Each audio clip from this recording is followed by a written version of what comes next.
Waiting is hard. It's not something fun. It's not something most of us look forward to. And part of it is, well, it takes so long, and not knowing how things are going to turn out. Sarah is somebody who had to wait a long time before God's fulfilled promise. And I want to talk about just a few people. What if these people in scripture knew about how much they would have to wait in their lives?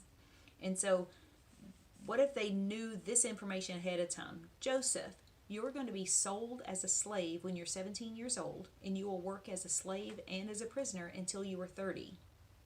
Rachel, you're going to watch your sister have child after child after child before you're ever able to get pregnant. Rebecca, a man will come to your town looking for a wife for his master's son, and you'll agree to be his wife and travel immediately with him to meet your new husband, but you won't get pregnant for 20 years. Daniel, you will be a refugee in a different land and serve with the government there. You'll be expected to worship the king and him alone, or be thrown into the lions. You will be there your entire life. Moses, you will be called to a difficult task, and you will finally agree. You'll be made leader over God's people, and you will lead them, but they will be continually stubborn, hard-headed, and complaining, and they will refuse to trust God. So you will have to wait and wander in the desert with them for 40 years.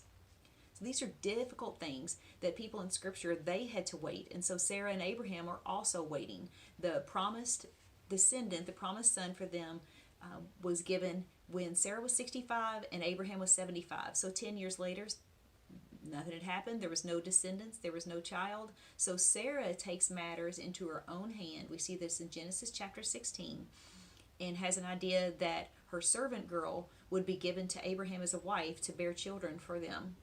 And this was a common practice at the time, and Abraham agrees to it. But the problem was, they didn't ask God. They didn't pray. They didn't ask him if this was his plan. And I think frequently we may run the risk of doing something similar, with going ahead in our own ideas and our own plans without consulting God. And so I just want to read just a couple of verses in Psalm 34. The eyes of the Lord watch over those who do right. His ears are open to their cries for help. The Lord hears his people when they call to him for help. He rescues them from all their troubles.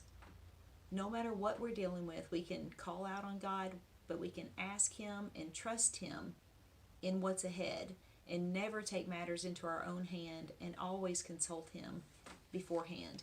Waiting is hard, but we can always trust God.